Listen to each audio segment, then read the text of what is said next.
Welcome to Integrated Health Systems. This is Dr. Lindy Vaughn, and today I want to talk to you about gluten sensitivity. Gluten sensitivity, in most cases, we associate with celiac disease, and celiac disease, in fact, is only one small piece of the puzzle when it comes to gluten sensitivity. Gluten sensitivity, they're thinking now, according to a lot of recent research, is actually probably prevalent in about 80% of the population, which is far, far higher than was originally thought. Unfortunately, just about anybody can have this problem. There tends to be a genetic predisposition to this, which is a gene that some people have that will predispose them to gluten sensitivity.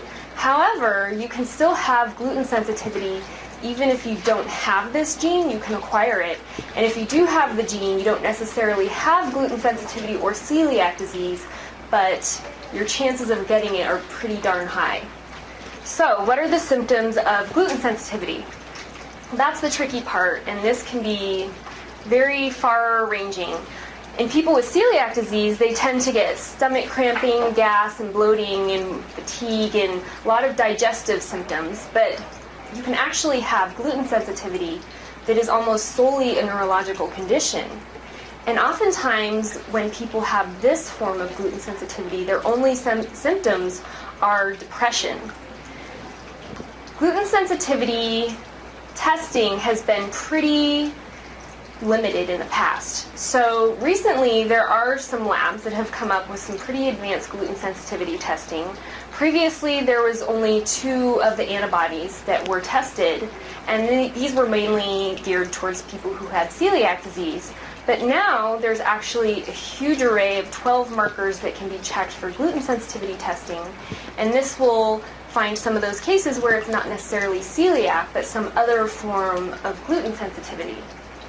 Another thing that's important to check for is cross-reactivity. Many times when you have a sensitivity to gluten, it causes a lot of inflammation in the gut, and this can lead to what's called a leaky gut. And when you have this leaky gut, it actually opens up a lot of the spaces in the gut that protect you from things getting into your bloodstream that aren't supposed to. And because of this, you can start developing food sensitivities to other foods, and so your body will actually react to these other foods in much the same way that they would react to gluten. So cross-reactivity testing can be very important if you're on a gluten-free diet and you're still having symptoms of any type of gluten sensitivity. So the main thing that we do to help people who have this are to go on a gluten-free diet and to also make sure that we're avoiding any foods that could be cross-reactive. And we definitely have much experience in supporting people with this.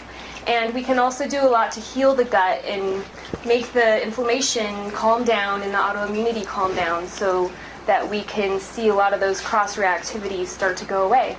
So if you feel that you may have some gluten sensitivity, or if you know somebody who does, or if you've been diagnosed and you all just need a support to deal with this issue, then please give our office a call to schedule a free consultation, or you can get more information from our website at integratedhealthdenver.com.